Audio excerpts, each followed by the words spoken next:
Madame la présidente.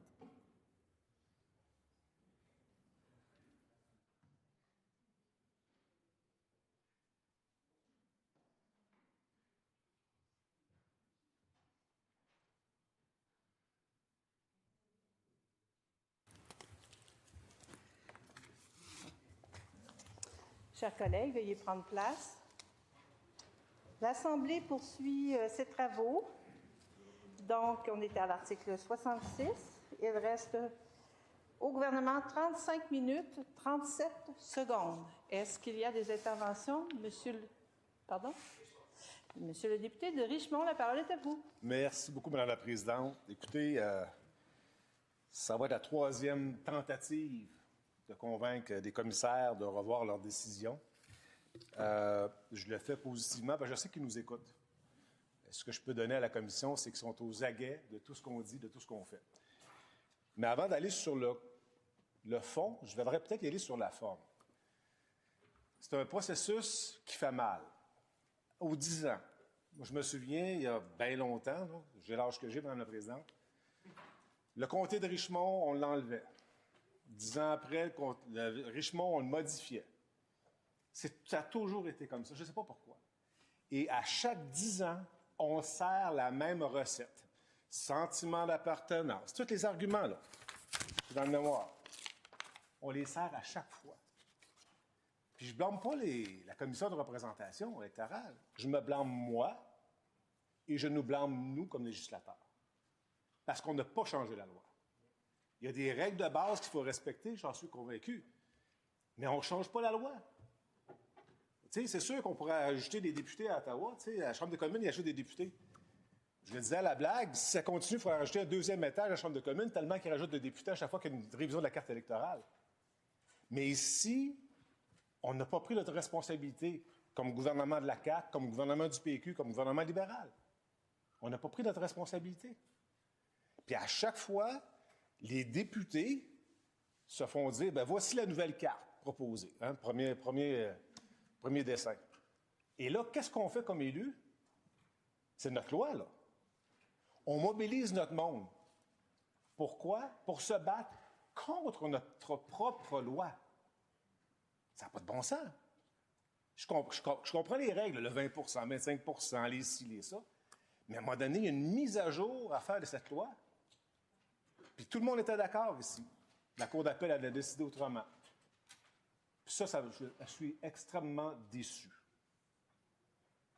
Parce que c'est des gens, là, tu sais, la carte électorale, c'est pas juste des dessins, là, puis qu'on trace, il y a des règles de base. Tu sais, je ne suis pas en joie le vert comme le député de La Fontaine qui s'est réveillé, là, mais je suis déçu qu'on n'ait pas réussi à faire le travail qu'on s'était dit qu'on ferait après l'élection 2026.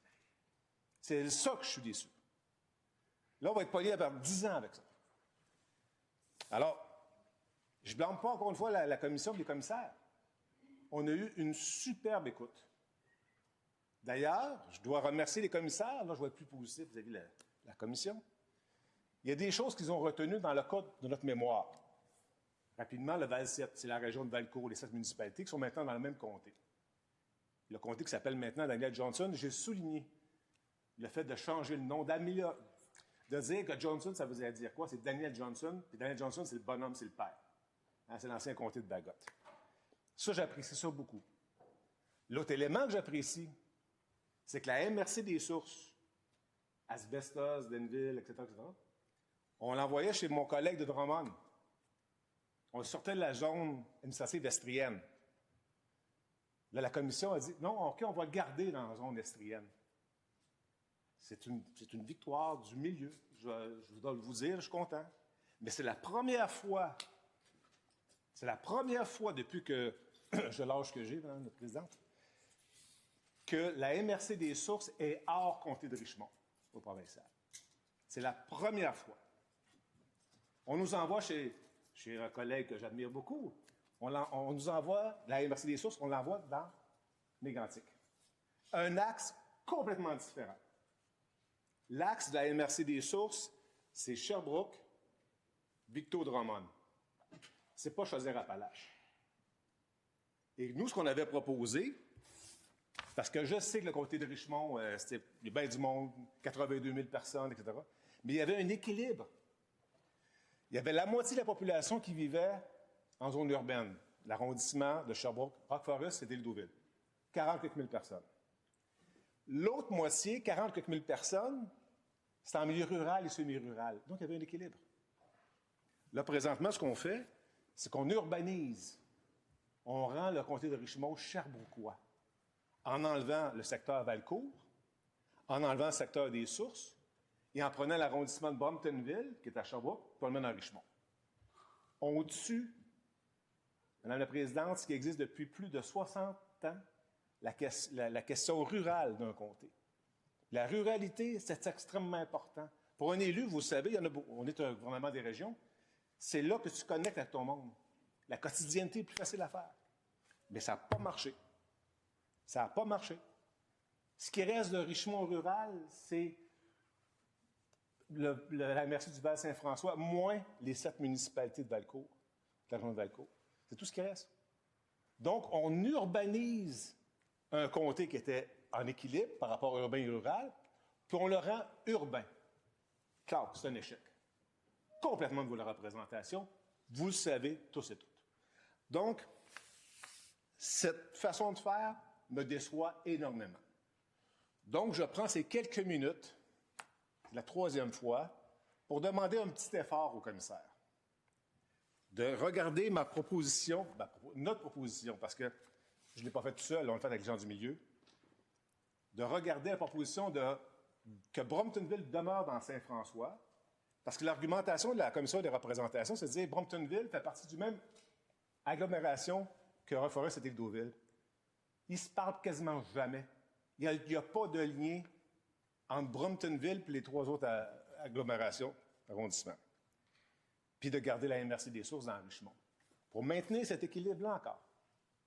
Alors, j'en appelle aux membres de la commission, parce qu'on respecte les règles. Là. Le tableau est là.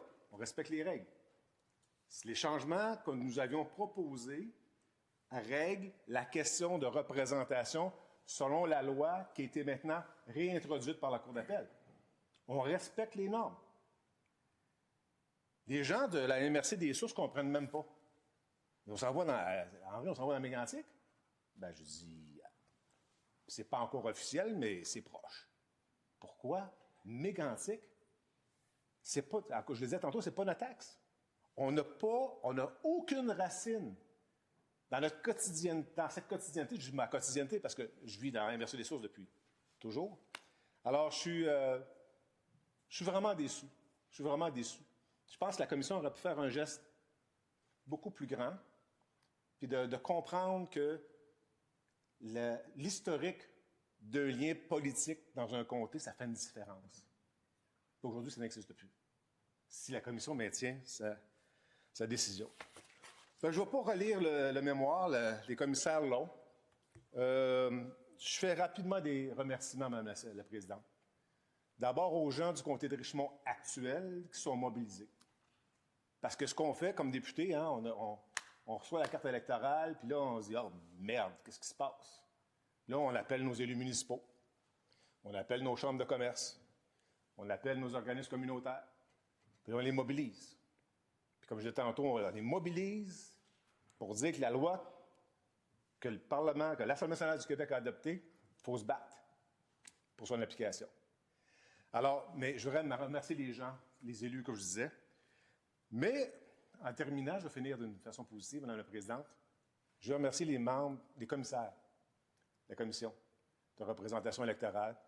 Remercier de leur écoute, de leur accueil, parce que ce n'est pas évident d'entendre des mémoires, un après l'autre, sur un argumentaire.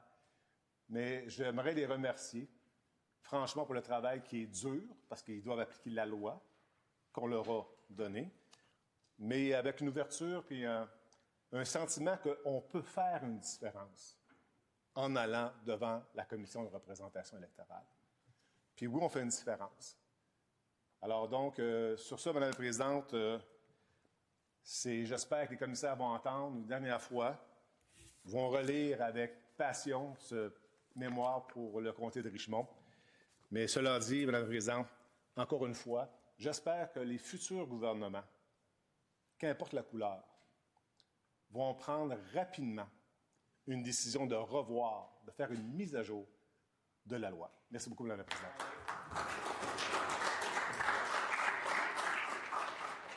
Merci beaucoup, Monsieur le député.